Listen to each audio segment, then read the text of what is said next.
What's going on, Phoenicians? Welcome to another commentary. I haven't done one of these in a while. I love making these, and I felt like just doing one of these videos where I used to do these a lot, where I just drive around in GTA and just talk. Instead of using my second character, we're using the Pegasi Bati to drive around and do some stunts. This Bati is painted in my crew color. I always leave the link to my crew down in the description. This looks like it's a busy lobby. If I was using my main character, I'd probably grab my Hydra and blow that guy up, but I don't have the Hydra with this character. But I know I've seen a lot of these recently. A lot of YouTubers, especially that I follow, that are people around here in the J-vlogging community, do these driving vlogs, and this is my own version of a driving vlog, except I'm using a video game. And you don't need to watch like the face. My phone just went off. You don't need to watch my face at all.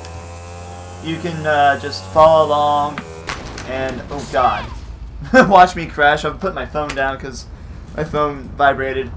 I just wanted to talk. I mean, I don't know. Today, if you guys saw the news already, Alan Rickman passed away. Very unfortunate situation with him. He had cancer. And I feel like for the last 2.5, 3 weeks, there's been way too many people passing away due to cancer. Especially people I highly respect. David Bowie, Lemmy, and Alan Rickman, and I think all of them were around 69. Lemmy just turned 70. They were all born really close to each other, and I feel like this is, it's very sad way to start out the year. Alan Rickman's an actor that, I don't like Hollywood that much. I don't like going to the cinema, and it takes a lot for me to actually go see a movie. And the Star Wars movie was actually the last movie I saw in the cinema, but I made sure to eventually watch all the Harry Potter movies, and Alan Rickman is definitely my favorite actor out of the movie. I mean, of course you could say Daniel Radcliffe, you could say Emma Watson, all those guys were really, talented actresses themselves, but Alan Rickman's voice in the movies stands out, and just the way he portrays his character was absolutely, I don't want to do melee kills, was absolutely astounding. And it stands out. It's the breakaway from the movie. I mean, sure, you have the scenes and the actors and the characters that broke away from the movie itself, but like Alan Rickman really brought out Professor Snape, and I feel like that we lost an asset today. This is definitely someone we've definitely somebody in the community, in our world, that's they brought a lot to this whole Hollywood thing, and it's very unfortunate, and I'm very sad that this has occurred. That he died of cancer. This should bring these 3 people dying of cancer in the last within the past month. I really hope that does bring more to cancer research and trying to figure out what we can do to cure or prevent cancer. And I mean, we already know how to prevent some cancers. Leading a healthy lifestyle, not smoking, all that kind of stuff. But other cancers that are genetic and all that kind of stuff, we really need to figure out ways that we can combat cancer. But it got me thinking, like, for a long time I've been contemplating what happens after death, and I'm going to be getting into some deep stuff here. I really want to know, like, what happens? Do we just go to the ground and our consciousness fades away and we're completely gone? Or is there an afterlife? I don't know. I cannot figure that out for myself, and I feel like I'll never be able to figure that out. But what I am sure about, what I've pretty much told myself, and this is what drives me as a person, is that immortality does exist, but it exists in a way that maybe you're not really familiar with. Immortality exists, in my opinion, in the form of what we leave on this planet. The legacy that we leave behind, what we've done, done for other people, or what we've done to to harm other people. That, oh my god, I really screwed up that stunt jump. What we've done on this planet stays behind for the next generations. And if you do something spectacular, either good or bad, you know, that's your legacy. People write that in the history books. You become immortal. I mean, Da Vinci might be, his body might be physically dead, but all of his paintings, all of his works are still alive. You know, you leave behind what you've made. And I think that's what really drives me behind YouTube. I feel like that, you know, this is going to outlive me. And I think this is, I mean, that's a quote from my favorite, one of my biggest influences in my life, Nurgle. He says that his music will outlive him. And, you know, with his very, very scary ordeal with leukemia, he knew that, and he knows that. And he lives that. And that's why I highly respect Nurgle as a person, as an artist. Because he knows that, you know, our time on Earth is temporal, but what we leave behind is immortal.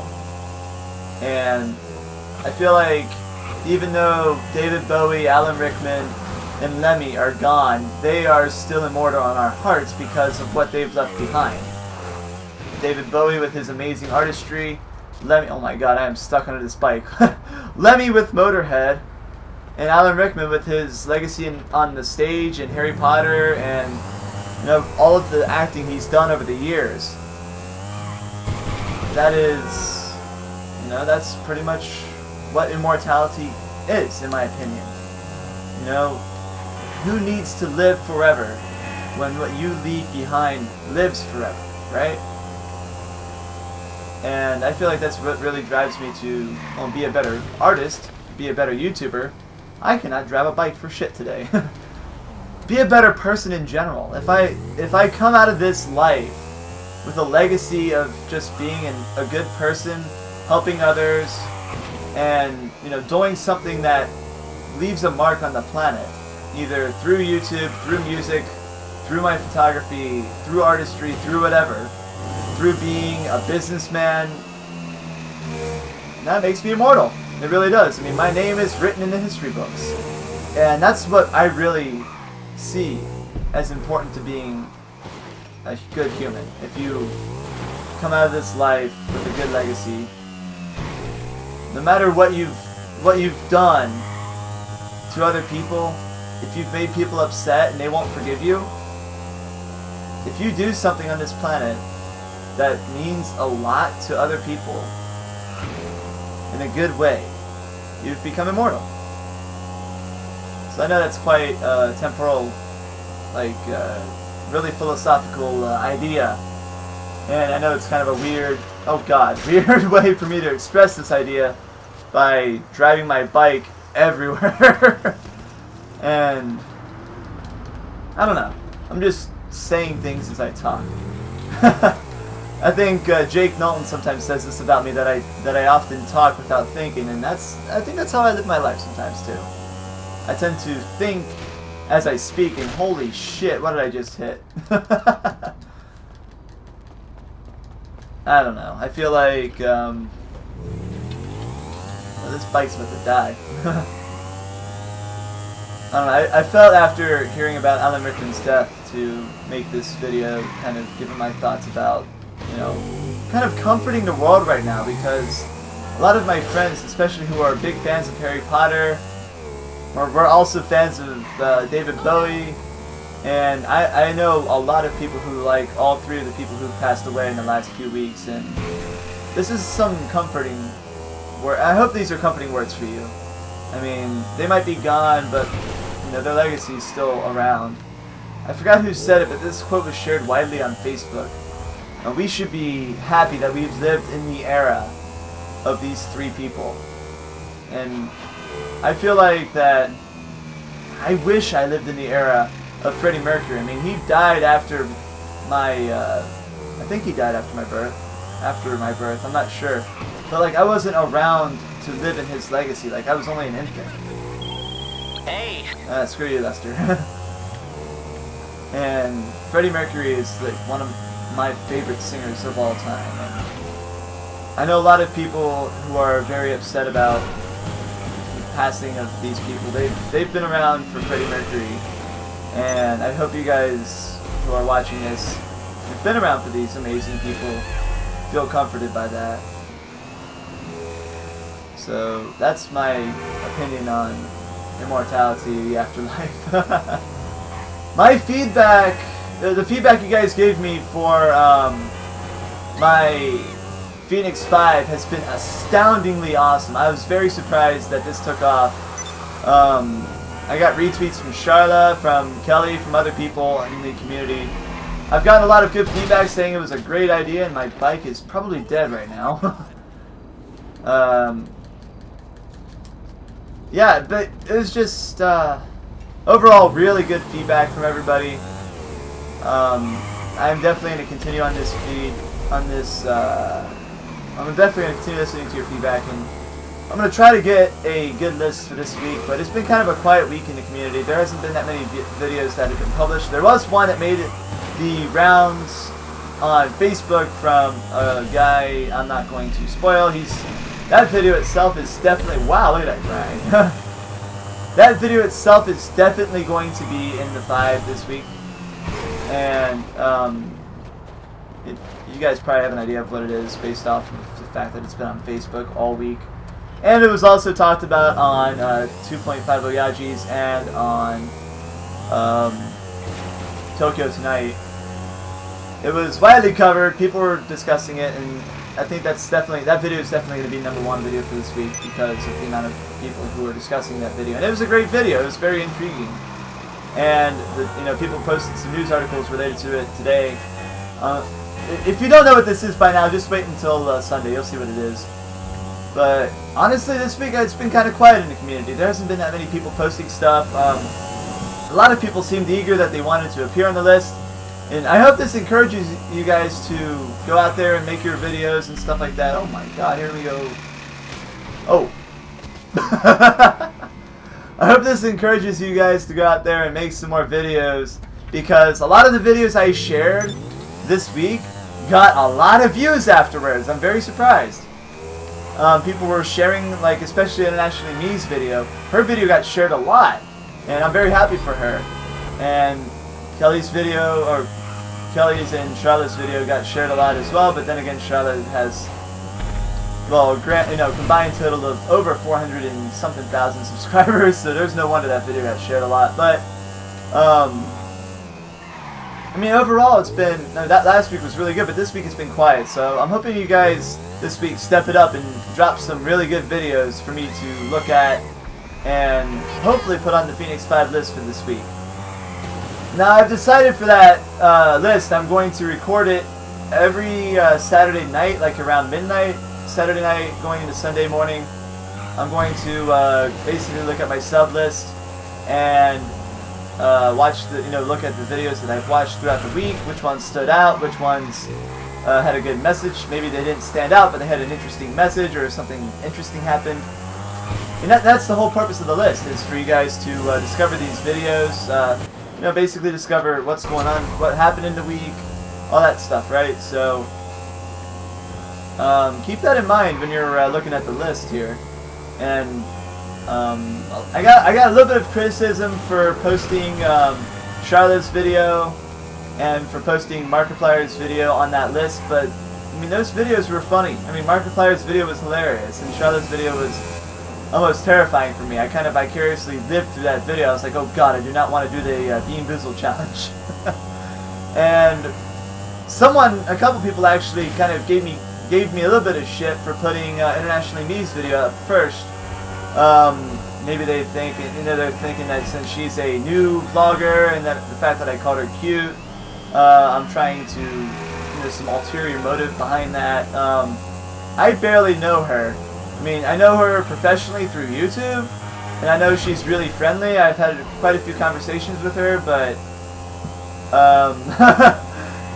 I mentioned this in the past. I have zero interest right now in dating anyone because I'm so busy. And second, I really don't want to date a J-vlogger right now. I mean, you have to be very brave to date a J-vlogger, because if shit goes down in your relationship,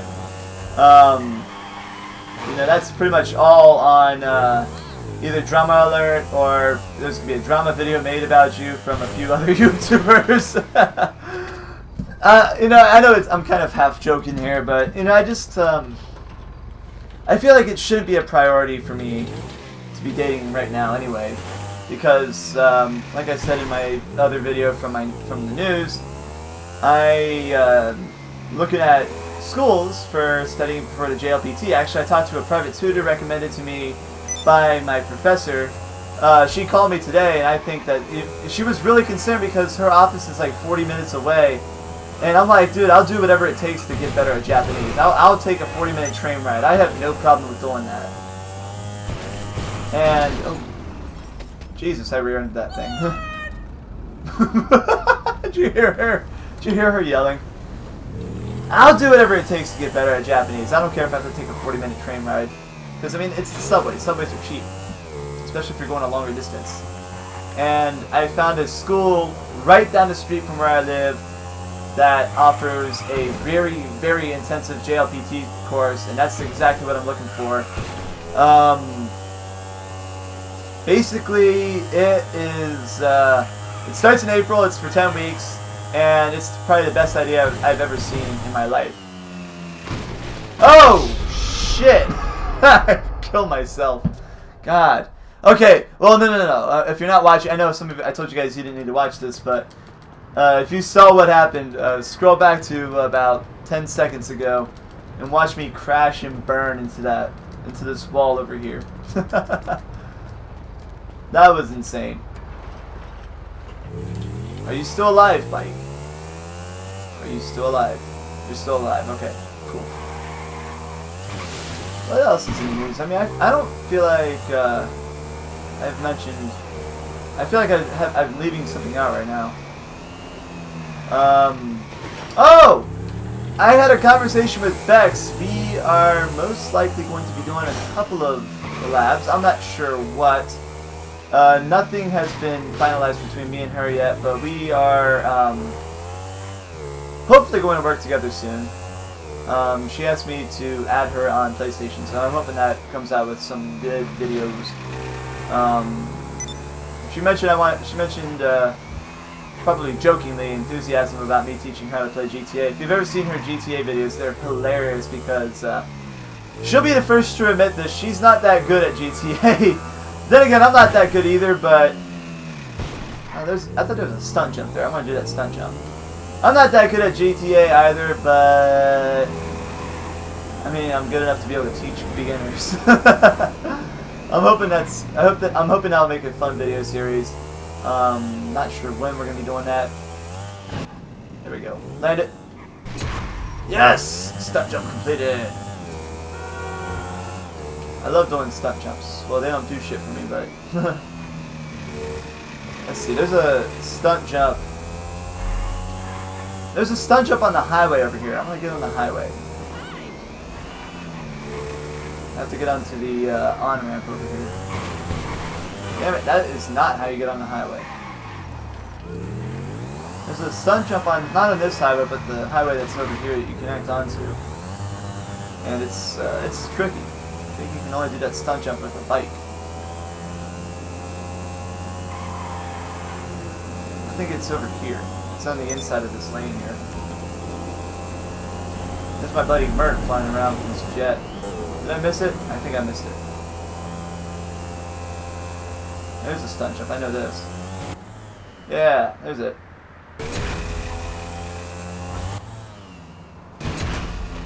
Fail! Where's my bike?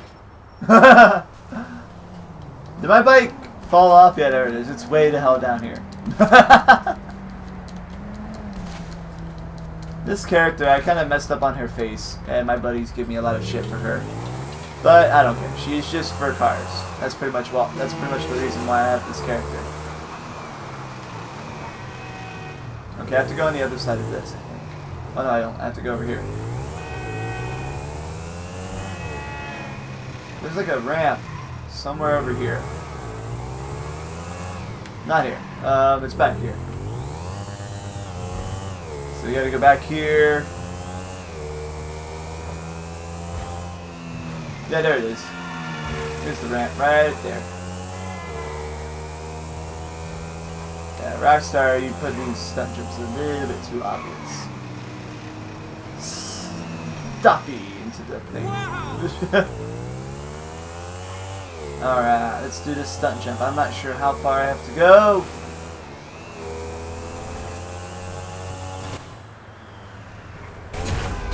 Hey, there it is, and I fell off as soon as I landed.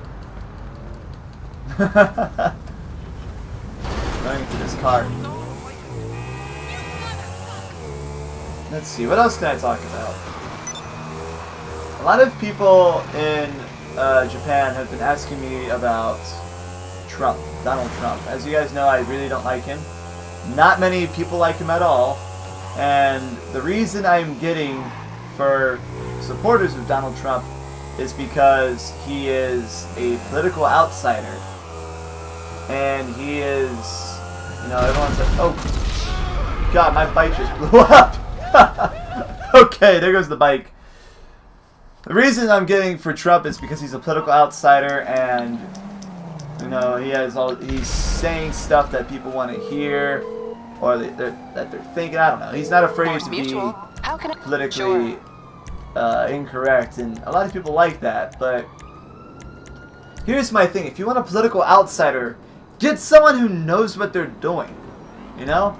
Even though Rand Paul, the guy I support in the election, even though he's been in politics for years, he at least knows what he's doing, and he's kept up with his campaign promises for quite a long time. And even though he's been in politics for a while, and he started out as a doctor, you know, he started out as an eye doctor, and his political views are what got him elected, based off, you know, it's based off of what he believes in, sure, but I mean, he follows through with his views, and they're rational, sane views. You know, like the audit the Fed thing, right? And, you know, he's a thinker. That's why I really appreciate Rand. I mean, sometimes he says something that, you know, I don't agree with. I mean, no politician is perfect at all. But, I mean, really, what is it in Trump that a lot of these people in the GOP see? I don't understand it. I really, really don't understand it. And it makes me very, very worried because I don't like him. I really don't like him at all. I don't think half of his political views are really, again, it's like the opposite of small government, which is what the Republican Party got elected to do in why am I flying? Holy crap. That's what they got elected to do with the Tea Party originally, and then the Tea Party ended up being some sort of pseudo-fascist, ultra-religious bunch of bullshitters. And that's exactly why I'm planning on, after the primaries, leaving the Republican Party, because that's why I've been registered since I was 18, because I don't like the Democrat Party either. Oh God, okay, here goes me. Still not dead somehow. But, in all honesty, it's a load of shit. You know, the political system in America is just a load of shit. And I'm drawing a lot of parallels to the Japanese political system. Basically, Japan, you know, Japanese people, especially young people, have no motivation to vote because they feel like their political viewpoint is not getting expressed by any party. It doesn't matter which party they are, they're not hearing their political view.